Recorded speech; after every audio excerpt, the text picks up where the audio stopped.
The station of the stars. RTI. That'll be us then. It's me, Eric, and we've got Rachel and Leigh in the green room already, limbering up, and they're there already. They're so awake, it's painful. Hello, Mr. Banks. Hello. How do you do? Can you hear me all right? Am I bubbling away like a witch's cauldron? Oh, very good link. Thank you very much. Oh, very tenuous link. Oh, dear. Have you read Tony Blackburn's joke book, then? I had a look, but I couldn't raise a smile, so I give up. Yeah. Logtastic. Yeah, logtastic. That's the one, logtastic. Yeah, something like. Anyway, how are you, Leigh? I'm doing very well. I'm just doing housekeeping at the moment. I'm doing all the things that you've forgotten to do. I've just been telling him off, ladies and gentlemen, boys and girls. Oh. And everybody else for not doing all the things that he said he's done, including not sending us a list again this morning. Rachel. I sent it. Yeah.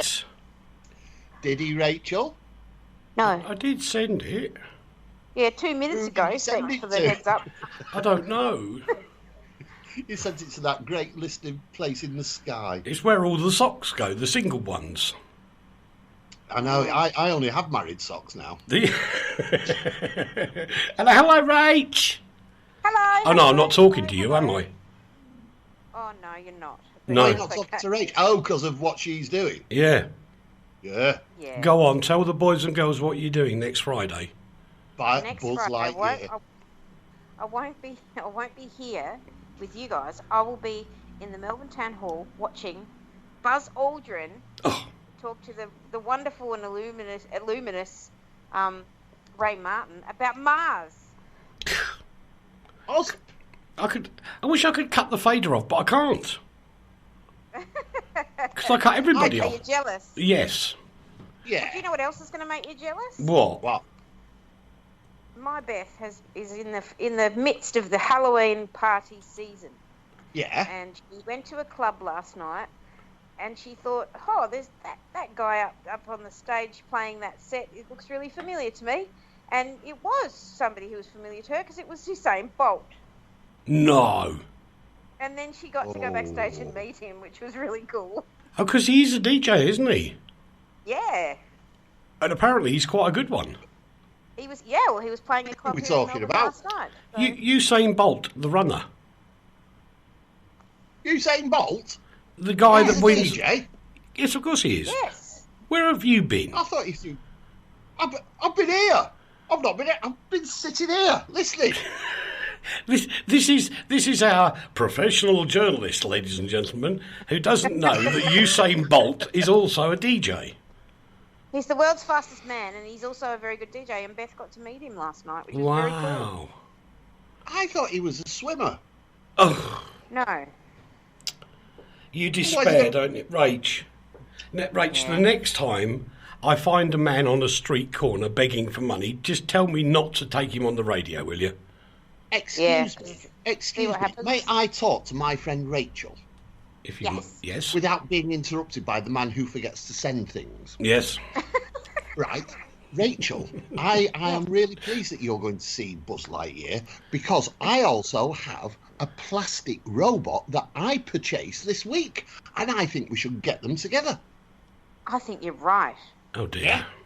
He's lovely. I'm sorry, boys and girls. I'm really sorry about this. He's like a waiter. He has his hand out with a blue tray on top, and you have a wristband thing. And if you point the wristband thing at him, he comes at you. If you spin your hand in the air, he does a little pirouette and dance, and then goes in the opposite direction. He's lovely.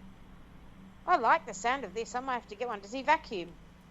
He's not a vacuum cleaner as such, but he has a little thing up his sooty and sweep purchase hole, and that's where actually he sucks things up.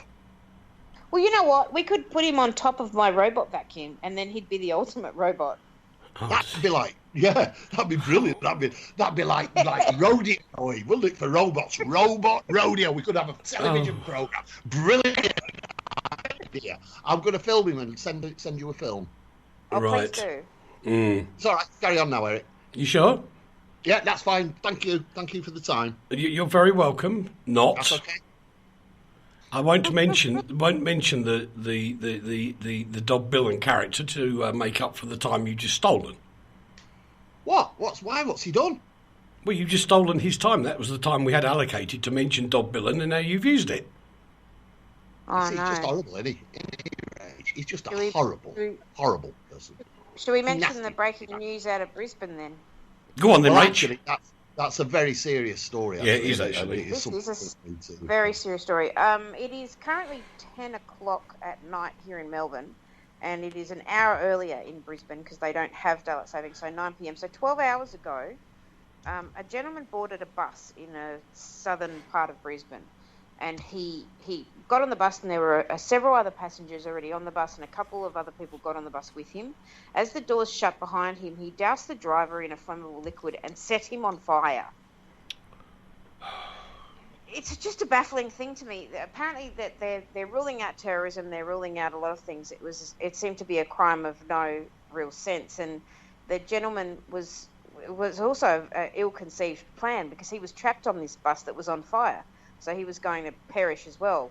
A cab driver that pulled up behind the bus smashed the back window and managed to free a bunch of people, and he's being hailed as a bit of a hero, and I should think so. The guy got off the bus after the doors were opened and stood there patiently and compliantly waiting for the police to turn up.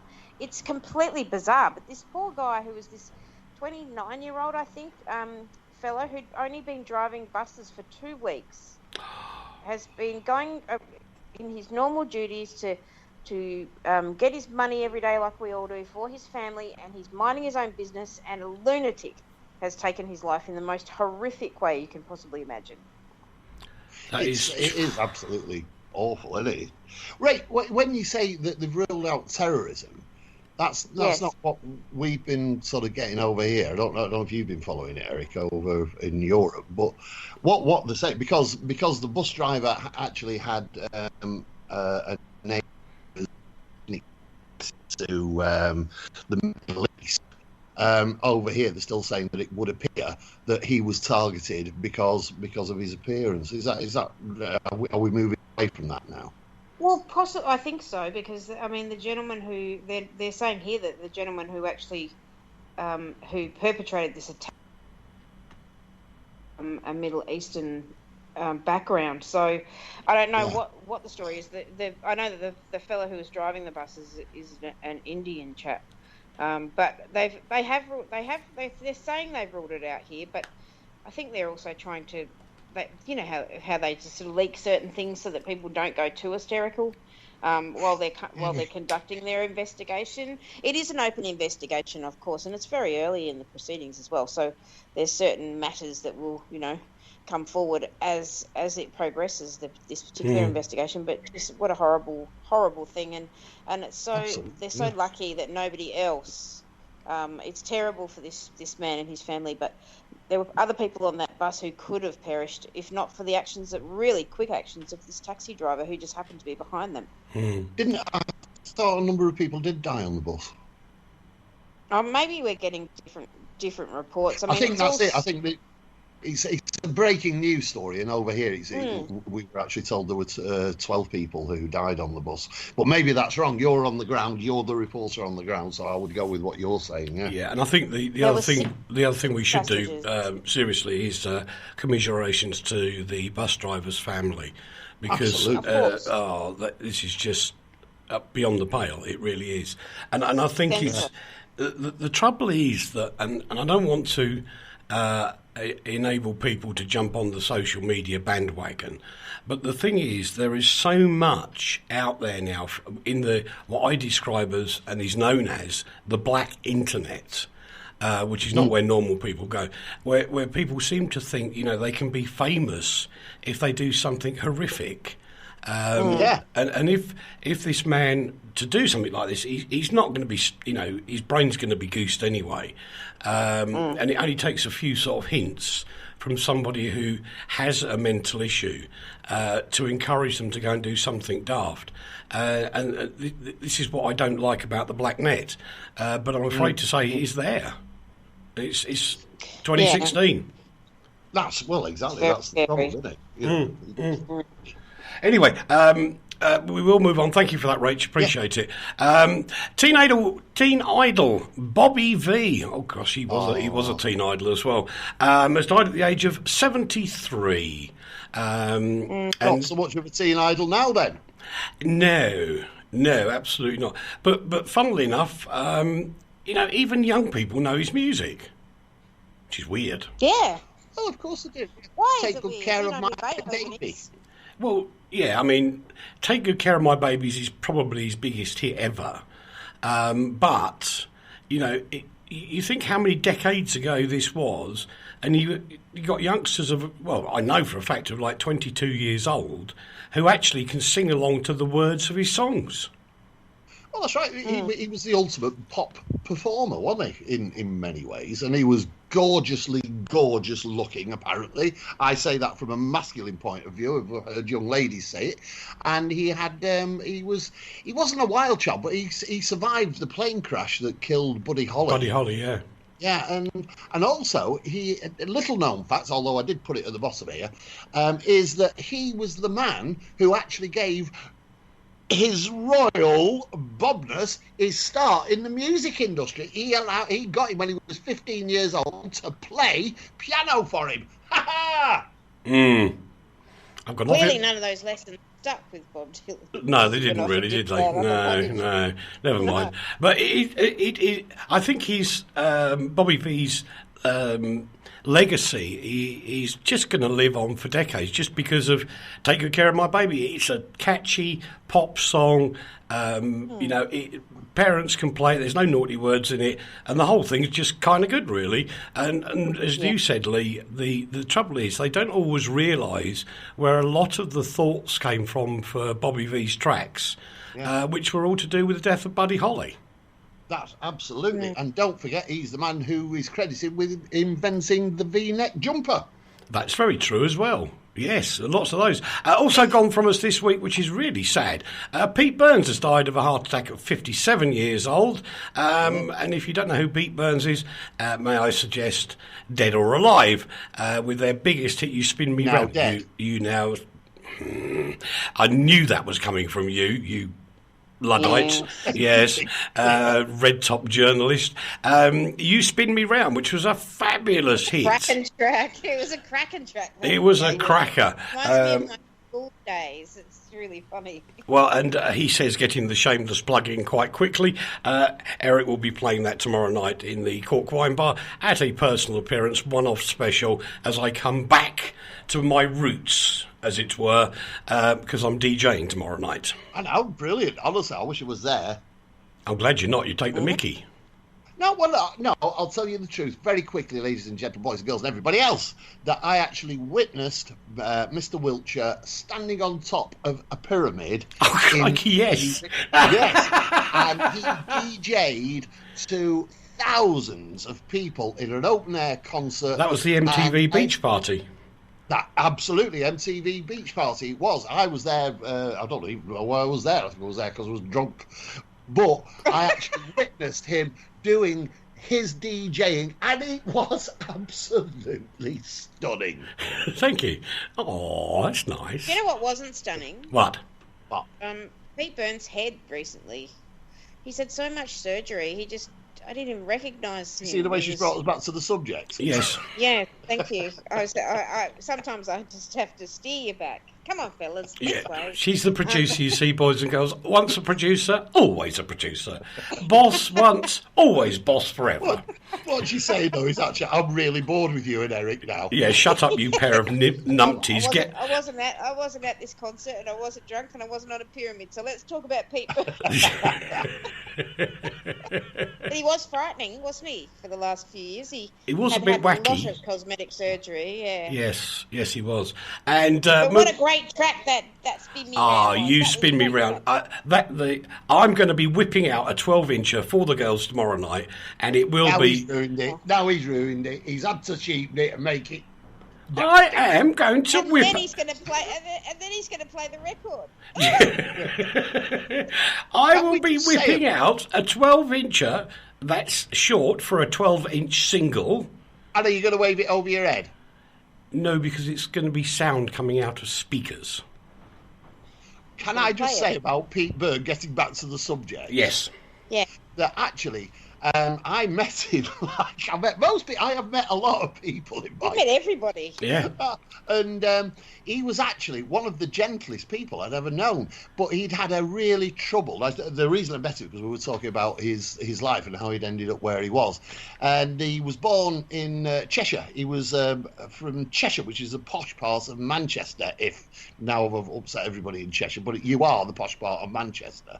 And his mother was an alcoholic, and his father had a strange life, and he was deeply, deeply disturbed. And he set this transformation of himself into basically an hermaphrodite, I assume, was all because he so deeply despised himself from the way he was brought up. And like Rachel said, his life became absolute hell when all the surgery started to go wrong, and he started to look absolutely outrageously ridiculous. It was such a tragedy. It was such indeed. A nice man. We got to move on, boys and girls. More to come. Dole! Kevin Curran, one of the writers of the fabulous Simpsons, the most brilliant series, cartoon series ever, has died at the age of 59 years old.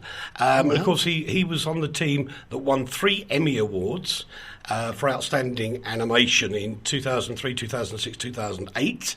And he also did a load of work on the Letterman show as well, which is probably the writer on Letterman. Yeah, that's why I love Letterman. I used to love Letterman. Brilliant show. You know what? It's a bad deal working for The Simpsons. There's a curse on The Simpsons, I reckon. They've got all That's exactly what I was just about to say, yeah. They lose their lives really early into horrible diseases. And remember that fellow that died not long ago? You had brain cancer or something? Yeah.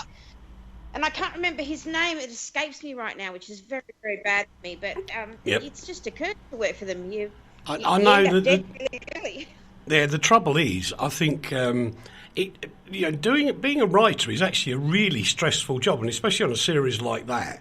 I mean, excuse me, I've spent 30 years as a writer, and I would back that to the hilt. You never even know where your next meal is coming from when you're a writer. Well, no, but in his case, he did know, but he's still on a huge pressure deadline.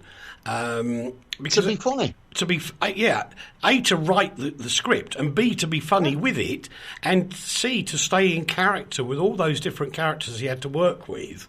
And that's something special. That really is. Very special. Very, very special. The theatre director, Howard Davis, has died at the age of 71, at which point I now hand over to Leigh and Rach because I have nothing to say. Oh, that's a terrible thing. No, because I don't go... I've been to... Look, honestly, you don't believe me. I have been to the theatre once in my life. But that's not something to brag about. You don't know it's not. You should be ashamed. But Why? Also, it's not... Because, We, honestly, boys and girls, if you haven't been to the theatre, these two can show all the good bits in a minute. We had, as a special treat, Martina and I went to see Chicago at the Cambridge Theatre in London, which I believe is still playing even now. Why, I don't know. And these were the real top seats in the house. They were sort of like right at the front, well, sort of a couple of seat rows, where they tell you it's the best place to be. Right? So you go there. And in the bar. I went there first. But you don't go there for that reason. If you don't like the music and you don't like that sort of... Well, I'd never been, so I didn't. I mean, nearly, over 60 years old. I've never been to theatre, so I was talked into going to the theatre, and I actually went there with a relatively open mind, thinking, stop! No, you didn't. Yes, I did. Because I was kind of like, I like the old buildings, like the Cambridge Theatre. I think they're lovely to look at. I think they're absolutely fabulous. And you go in there, and with the tickets that we had, you were taken in by somebody. It was, all right, it was very snobby, but, it's one of those little special treats that you have every now and again, and it's nice to think that you've got half a bank in your back pocket. And it's that kind of lovely feeling that you get. But you either love musical theatre or you don't. There's no two ways about it. It's like opera's the same. Ballet's the same. I've been to lots of opera, Rach. You either love it or you don't like it. you really enjoy yourself at the opera, don't you, Uncle Eric? Yes, I do. And you either love it or you don't love it. I can't stand opera. I can't abide it. But I love musical theatre. I love plays. I love, anything dramatic. I love. When we were in New York, I went to a couple of plays on Broadway, and they were epic, and it was wonderful. It was just because it was Al Pacino. Oh my God! But it's one of those things that you love or you hate. And the old Vic, where this lovely gentleman who's died, if we can get back to the story, just doing it again. He was. Hello. Just doing it again. See, I've met him, and I've not managed to get a word in edgeways. Tell us about him, Leigh. Tell us about him. I lied. I haven't met him really. Oh, no. There's the one Well, anyway, let me just quickly finish the story. So we go to this theatre, and I have to say the music in Chicago is absolutely stunning. It's a load of rubbish. It's great. It's wonderful. What's the main song out of Chicago? Oh, there's all that Chicago. jazz. Hello, Chicago is the main song. Chicago. All that jazz is a classic. Yeah, exactly. Yeah, I agreed with you, Rach. I didn't argue. I realised that I'd forgotten that was in it. Right, okay. So we enter Homer Simpson again, doll, and that was fine. But then you got these people all ready to come on, and they're all talking to each other, and they're ready to go on the middle bit of the stage because they're standing on the side bits. It's a outrage. But you can see them all. So you know this geezer's going to come on covered in blood or whatever he's going to do. And what you're saying is you could see people in the wings before they had their It's because he is of the television and YouTube generation, and he doesn't understand that is what all television, all film, all YouTube, all everything else actually comes from. But why didn't they stick a big bit of cardboard over the middle bit so you can't see the bits on the side bits?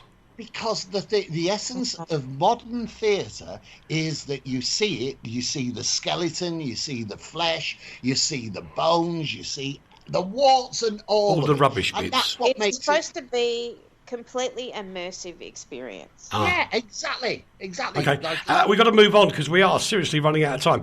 There's also been a huge tragedy in Australia this year with this week, an Australian theme park, and I saw the images of this theme park, and this whole thing was just horrific, Rach. It's a big mess in so many ways. It's one of those rides where it's called Thunder River Rapids, and it's one of those things where you sit in one of those round, looks like a massive inner tube with seats in it. You ride down this sort of pretend river, and it's actually one of the tamest rides at Dreamworld, and it's one of the rides where you can have little children. Yeah. But there's been an accident at the conveyor belt. Yeah. There's been an accident at the conveyor belt. One of the boats has got stuck and not launched properly. The one behind it has then become trapped and flipped up on its end and then flipped over with people inside it. A couple of children were thrown clear. They're thrown clear out of it, weren't they? Yeah. Yeah, but the others were caught up in the mechanics of the conveyor underneath, and I'm not going to even say the rest. They had to bring in counselling for the people who were first responders. It was that horrific. Yeah. But the thing that's interesting about this story is as it's developing, it's becoming a real nightmare for the people that own this particular franchise. And they have made a complete mess of everything that they've been doing. They said they were reopening the park a couple of days later and having a Memorial Day. And the police said, no, you're not. We are still currently... This is an open investigation because there's been 4 fatalities, 2 of which... Two people killed were brother and sister, and the third person killed was the brother's partner. So they were all in one family. And then there's another woman that's also been killed as well, a New Zealand expat. So what's happened is that the CEO has come out and given a press conference on television and talked about how she just got that day got her bonus, and she'll be donating that bonus. I thought, well, that's very nice. But she also said they've been in constant contact with the family, at which point a woman stood up and shrieked, I'm the mother of these people, and you have not talked to me yet. And this all happened on television, live on television. The police said they were being very uncooperative and trying to sort of disrupt the investigation that was going on. It's become a complete mess. They have done nothing but the wrong thing here. It's crass to discuss money at a press conference like that when that's the first time they'd addressed the media. And this woman, she's just a nightmare, this CEO, just awful. She's handled this very badly. That's the thing. It's been a PR disaster for him, because that was one reason I was interested in the story, because apart from obviously what's happened and how awful it is, but the industry, the fairground industry or the theme park industry is taking such a battering at the moment, particularly with what happened at Alton Towers in Britain a couple of years, where people were actually had limbs severed, and now.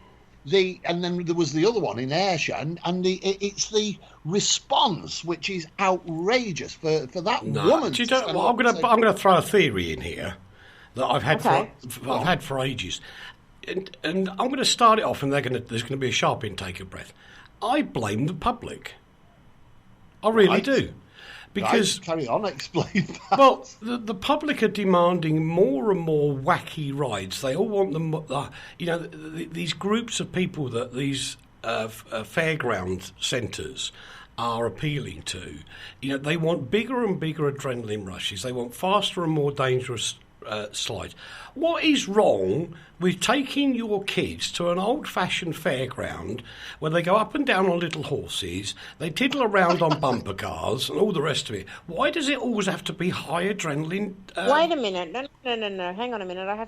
I see what you're saying, but I have to stop you with the Dreamworld thing. This ride has been there since this park opened 30 years ago. Right. And it is one of the tamest water rides known to man. This is not a ride that is dangerous and death-defying and adrenaline rushy. It's just a boat ride. And the thing that's gone wrong with it is that it's malfunctioned. It's got nothing to do with people wanting, a bigger hit or a bigger this or a bigger that. This is a very tame ride. 2-year-olds are allowed on this ride. Yeah. Yeah, but I think we're getting away from the point, which is that the rides industry, the adrenaline rides industry, is in so much trouble, and the people who are running these organisations, like for instance, there was one a couple of months ago which didn't really get much coverage in September, where this was in Ayrshire in Scotland, and that actually is one reason it didn't get much coverage. But a 17-year-old bloke had his head split open when a ride went wrong. And you know what the ride people, the fairground that he was at, offered him? A free ride when he got better. Yeah, which is ridiculous. It is outrageous. Absolutely outrageous. We've got to take a break, boys and girls. We'll be back in a couple of minutes' time because we've just got to pay the rent, because it's like that. From the heart of Europe to the world, this is RTI. I'd like you to meet Eliane. She's 6 months pregnant. As a mum myself, I know she should be looking forward to her new arrival. But Eliane is worried. Every day the walk to fetch water is getting harder. Every drink of the filthy water could make her ill. Every lift of her bucket hurts her more. You can help bring clean water to a mum like Eliane. Text the word water to 70444 to give WaterAid £3. WaterAid has the expertise to bring clean water to Eliane's village. They just need your support. I've seen for myself the difference clean water can make. So please help keep Eliane and her unborn baby safe. Text water to 70444 to give WaterAid £3 now. Thank you. If your dream holiday is 2 hours from the UK, perfect for children and teenagers, young couples and the older visitor, ideal for the physically active and for those who just want to unwind, Aqua City is the destination for you. Described by the Travel Channel as the place that will soon be on everybody's lips, be ahead of the crowd and the envy of your friends, but still enjoy a home from home. Come to Aqua City Poprad, the world's leading green resort. From the heart of Europe to the world, RTI. And that's back again after part one's gone. Where have you been? What do you mean you've been? I've been in the kitchen. You've been to the kitchen? I've been in the kitchen. I'm making the coffee, but I can't make it now because you come to back. So that intro. Did you like the grammar of this expert journalist? I've come to back. Yes. I like that. That's very good. Very nice. You might win at the beginning, mate, but I'll get you back. Yeah, well, you should have been doing what I was doing last night. I don't wish to know. Boys and girls... Can I tell you something here? Rachel and I are going to have to eat something that we don't want to here. Maybe. If I don't agree, I don't have to eat anything. That's true. No, absolutely. That's a woman's prerogative. Yes. And what actually has been said, a lifelong lovey has actually defended Mr. Wiltsher. Oh, yummy! Our Norman. Our storming Norman. Yes, here it is. From a drama teacher and a student of drama. Old Dottie has written in saying, Eric, as a lifelong student of drama and drama teacher, I know that the actors who were visible in the wings were totally wrong, and this was a very big gaffe in that production you saw. Yes. Thank you. What a load of rubbish. Was that Norman? Oh, that was Dottie. It was Dorothy. Okay. Those who can't do... Teach. That's a terrible... Anyway, before I forget, boys and girls, a little bit of housekeeping. We have got the most sensational interview coming up at the end of the show with a gentleman called Mick Browne, who was a serving officer in the military. Unfortunately, he had to have his left leg amputated after an accident, and then after the accident he then broke his leg again, and it got infected, and it ate his leg away. So it was either leg off or die. And you'd think that, I'm so honoured to meet these wonderful military people, and you will hear, and I'm not going to tell you any more about it, other than he, in a week's time, is actually turning pro as a golfer. So a guy with a prosthetic leg, and he's already, and he can tell you what tours he's signed up to, because you will find out for that, but he's that good. And I spoke to a gentleman in the UK who went to play golf with him just for fun, just as an experience. And he said, do you know, he's amazing. He improved my handicap in just 2 rounds of golf. He's that good. And this wonderful, totally inspirational story will come up in about sort of 15 minutes from now, towards the end of the show. So we'll be listening to Mick Browne, wonderful inspirational story. We move on to the US quickly. Just before we do, may I say that Mick will be appearing on the Consumer Watch Foundation very soon too. Oh, nice one. That is good. British tourists have been warned not to travel to Florida after a couple of folks have contracted the Zika virus, which is that horrible thing that comes with flies and messes up your pregnancy. It can cause serious damage to the embryo and then the baby, of course, later on. And it strikes me that this hasn't been a big story. The reason I've chosen it, and I wanted to highlight it again, is for goodness sake, check where you're going. Because, it was a big story at one point. Then, as Leigh will probably tell us, it goes down the importance level of stories. It doesn't mean it's gone away. So please. It's actually come back up the agenda. Because now the problem is, the reason it's back on the agenda in a big way is because it is places like Florida. It is now affecting places that we all go with what we believe to be immunity. Yes. We can go anywhere we want, and these are some of the places that we go, and all of a sudden that is hit. I just need to clarify. It's not a fly thing. It's a mosquito-borne virus. Mosquito fly. Yeah. Okay. Yeah. But, sorry, Rach. No, that's all right. Zika virus is really similar to... it's a really nasty strain of a mosquito-borne virus. There are lots of them. We have a lot of them and tropics is where they love it, because mosquitoes love the tropics. But we have viruses similar to that in Queensland. We have Ross River and various other things. But mosquito-borne viruses, they will get you when you don't even know they've got you. Yep. And it's really, really super dangerous. So if you must go to these places, don't be alert, not alarmed, but wear lots and lots of insect repellents and things like that. And then, if you don't have to go there, and if you're pregnant or if you're older and you're susceptible to illness, don't put yourself at risk. But exactly. Otherwise, just take precautions. And the thing to do is just, we've got the great internet. We know it's there. Look it up. If you're going somewhere that you've never been before, just do yourself a little favour. Check. And, Yeah, if you live in Australia, you can actually register with what we call DFAT, which is the Department of Foreign Affairs and Trade. They send you register your travel there, so they also know where you are when you're travelling in case something happens. But they also send you these little alerts, and I'm still registered from having gone to New York, and they sent me a ping through a Zika virus warning a couple of weeks ago, and I thought, still, gosh, you hadn't heard about that in a while. No, and it's worth doing it. Children have been left wandering around the so-called jungle in France as the whole place is burning down around them, which must be horrific for these kids. It really must be.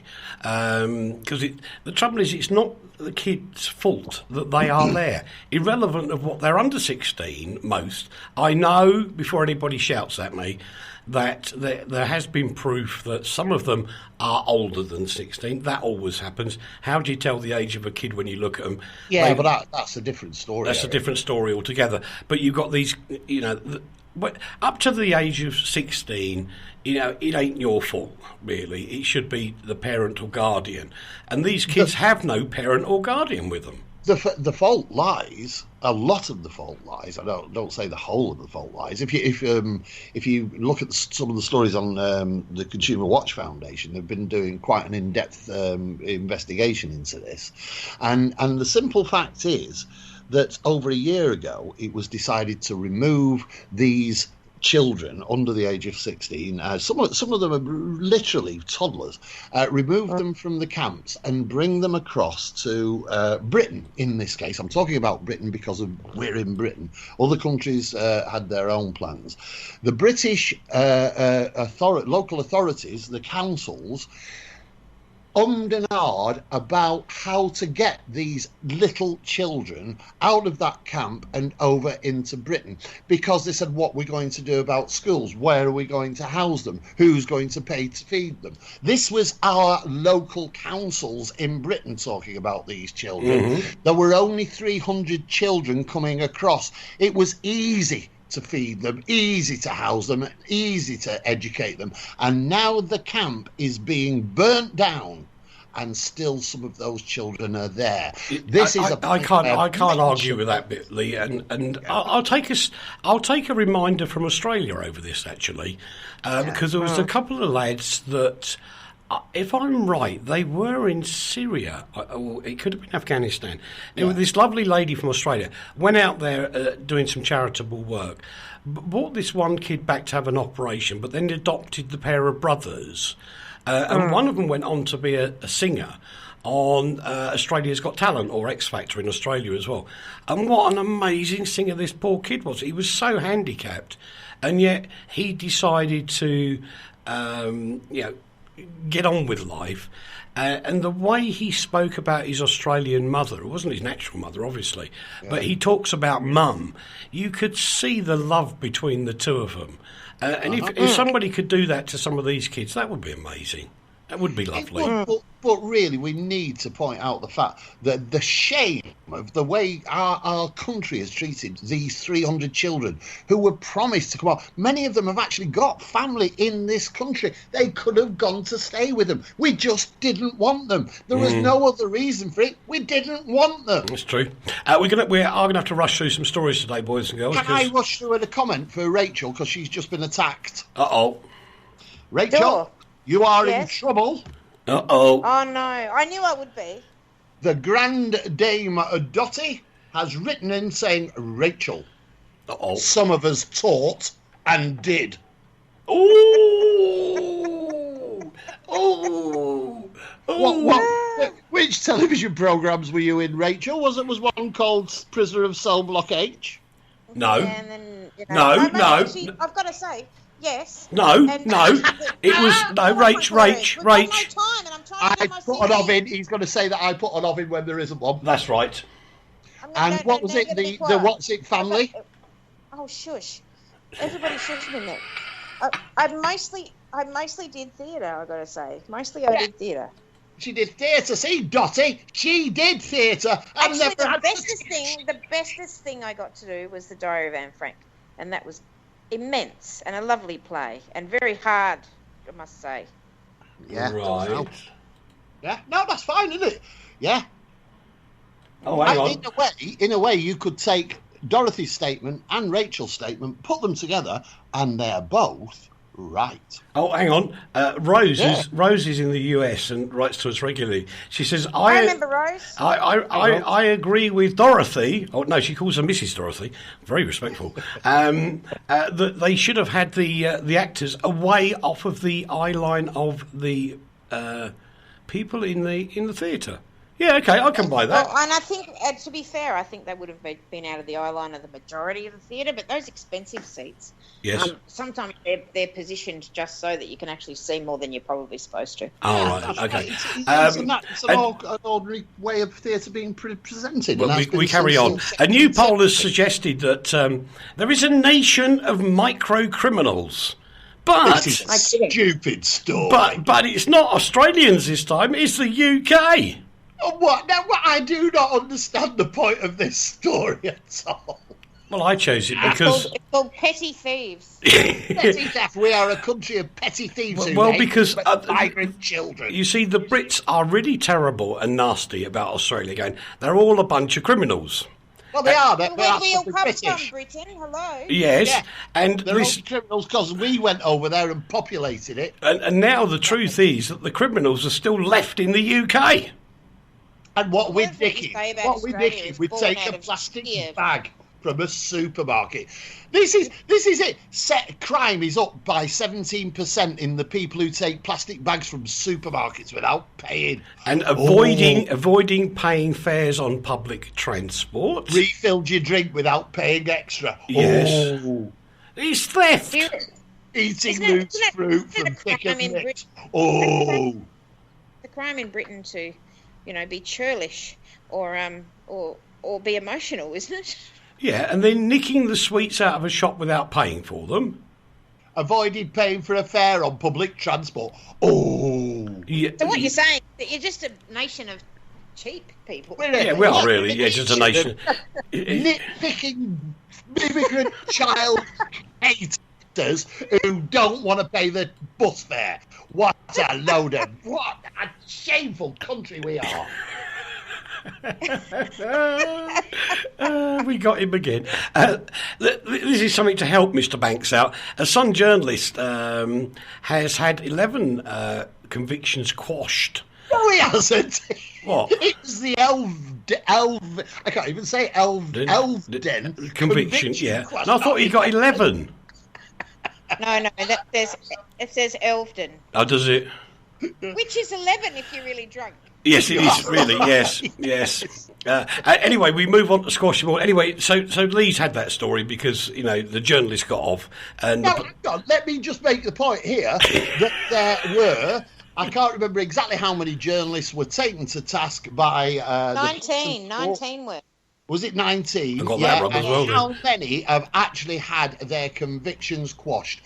Most of them have now been cleared. There are a couple who actually were found to do. So actually, when you get cleared by a court, that means that you have not done anything wrong. Yes. So all the sudden... No, that means you were not caught. Done it all right. Yes! It doesn't mean you didn't do anything wrong. It means you weren't found guilty of That's right. And I will now start the next story off with that is your innocence. I will start the next story off with my opinion of the whole story. Money, money, money. It's ABBA reuniting for a digital experience next year. The tour has been announced. It's just That's brilliant. What's wrong with that? It's great, but it's a time machine. Basically, is what's happening. It's a great big time machine that makes money. Feed's still looking pretty good.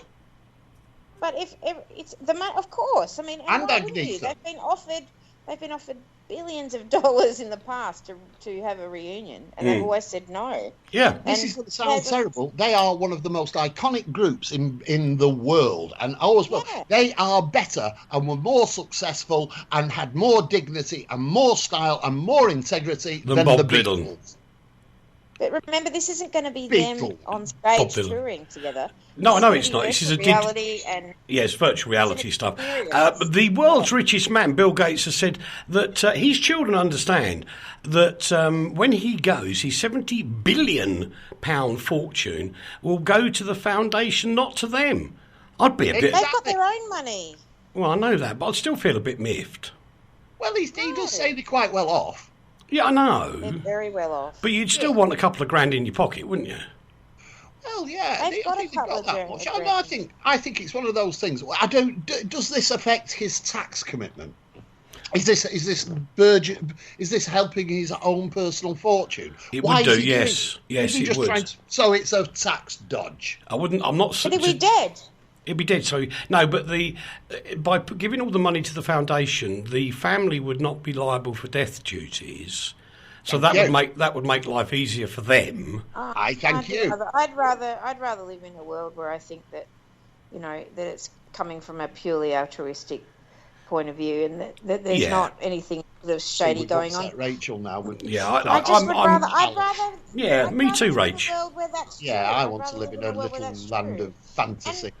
That's oh well, all right. But, yeah, we can, but no, let him have this. I agree. But he's done really excellent work with his foundation. Really, truly good work. You're talking about me or Bill Gates? Bill Gates. I'm talking about you. Bill Gates. I mean, when you consider him versus Steve Jobs, for example, in altruism, Steve Jobs didn't really care much for charity and stuff like that. He was all about sort of, him and everything else. And them being the That's right. Anyway, boys and girls, we haven't got time to talk about hundreds of jobs that are going at the social media company Twitter. About 9% of its 4,000 workforce are disappearing. Also, I only put this story in quickly for Rachel to say the usual words, which I'll let her say in a second. Apple's iPhone sales have fallen for a third straight quarter. Rach, your plug. Well, I'll promo them and your sales will go up. Send iPhone 7 to Rachel. I knew that was coming. And Michael Barrymore is poised to possibly go back on television as there's a legal victory over the police who wrongly arrested him for the murder of a man found drowned in his home swimming pool in 2000. So he's innocent. Michael Barrymore is innocent, is he? Well, apparently that was what the outcome's going to be. That's fine. So are the Sun journalists. Yeah, it's not found to be guilty of anything. Not found to be guilty of anything, yeah, right. The tragedy is Michael Barrymore was one of the funniest men in Britain for a long time, and this happened to him. It destroyed him, it destroyed his career, and the sad thing is now he's not remotely funny, and he will never, unfortunately, have a television career. Say goodbye, Rach. Goodbye, Rach. Goodbye, Leigh, as well, because we haven't got even time to say goodbye to him. We're now going to listen to Mick Browne, wonderful fella, over in the Blackstock Golf Club. RTI. This is not the BBC. RTI. Mike, welcome to the show, sir. Thank you, thanks for having me. Where are you from originally? So I'm originally from a place called Street in Somerset, back in the UK. Where the cider apples grow? Yeah. And proper cheddar cheese? Yeah, we're not too far from cheddar. So. That's exactly, yeah. Do you take the mickey when someone says it's cheddar cheese and you go, yeah, right? Yeah, well, no, not really. So tell me a little bit about you, sir. So I was injured in 2011. And then in 2013, I lost my leg I got an infection inside. Was it an IED? No, I wasn't in an IED. I was, I got injured before and then I re-broke my leg. Oh, no. Yeah, so you had a double break? Yeah, pretty much. And then, like I say, I got an infection from the hospital and it ate everything inside my leg. So no way. It's actually, I was in a thing that's made over here. It's called an Elizarov frame. I think it's Slovakian or Russian or something. Yeah. So I was in one of them for 2 years. No. Yeah, so it sucked.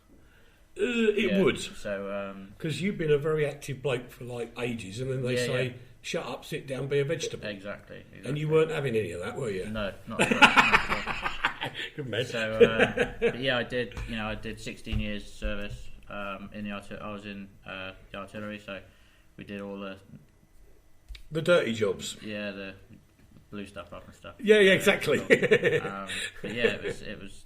I had a really great time in the sport. It is funny though that civilians look at it and go, "Oh my God, I couldn't do that." Yeah. But you guys actually love the passion and camaraderie and everything, don't you? Yeah, it's part of it. It's the whole sort of camaraderie, the family institute that you're in. It's just a different mentality whatsoever. And the other thing is, it's like, I can understand where you're going because it's competitive as well, isn't it? Yeah, everything is a competition. Yeah, you obviously want to get up through the ranks as best you can, but there's always someone ahead of you. So basically, when they stuck you on the rack, you said, "Sod this, I'm not playing." Pretty much. Yeah. Now we're going to jump forward because I would love for you to help other people. Yeah. Because I think we spoke to a friend of yours and mine, Hannah, a few years ago. Yeah. Who had a similar situation to you from different reasons. Yeah. But has gone on to have kids again when she was told she couldn't, blah, blah, blah. Yeah. She's done amazing things, climb mountains and all sorts, You then bumped into our chairman, Jan Talensky. I did. Was that via Terry? It was via Terry, yes. So basically how it worked out was Terry was at Woburn at the Ladies Open, or that's right, yeah. It was Prime thing, wasn't it? Yeah, that was it. So he bumped into one of the ladies playing there, and told them all about the On-Course Foundation. Oh right. And told them about me because I knew her, etc. And so it sort of snowballed from there. Grown from there really. Well, that's a bit amazing because the foundation that Jan's involved, we went from one to the other. Okay, got it. So then you had a problem that you had basically a rubbish prosthetic leg. Yeah, it wasn't actually the actual leg. It was the thing we called the sockets. Yeah. Sockets, yeah. So the legs, they're absolutely amazing. Yeah. The lower part of it is all the mechanical stuff, but the upper part where your actual leg fits into, because it's got to fit perfectly, or it hurts. Yeah. There's it's excruciating sometimes when they don't fit. And I don't think people can kind of understand that. Yeah. It's one of those things, you've got to be in it to know. Yeah. You can imagine wearing a shoe, either 10 sizes too big or 10 sizes too small. That's the sort of comparison. Because the big sizes, it's rubbing the hell out of your skin. Yeah, you get so much movement, and then that's when you form blisters. And all that exactly. Sort of stuff. But when it's and in different situations where there's tight bits on it, that is really going to hurt. So some days I can't get my leg on because it's different, and some days I can't get it off. The getting off bit can be it sounds funny, but it's not really. Yeah, but so you spoke to Jan, who in turn spoke to the minister, Mike Penny. Yeah. And between the two of them, they've arranged the sponsorship of a real leg. Yeah, as I call it. If I'm using the wrong terminology, you put me straight. Yeah, they've basically sent me to a private organisation that makes solely sockets. So this is bespoke for you now? Yeah. They're all bespoke, but it's just the time process. Right. Don't get me wrong, the NHS, they do an amazing job. To their limitation. Right. But because they've got so many people, and the thing with them is the fact that, they've got, like they say, they've got that many people. The process takes so long. And because, all soldiers, they're very active. We're all active. So the problem is that because you're so active, your weight's going to change all the time. Your volume's going to change all the time.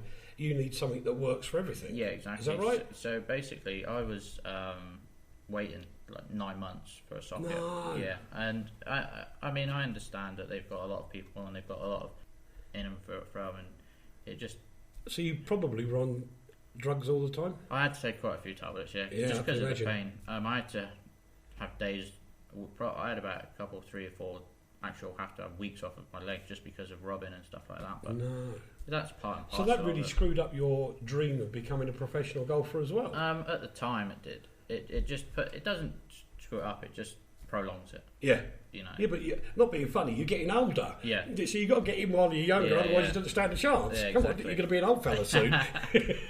So yeah, that's just the way it is. Yeah.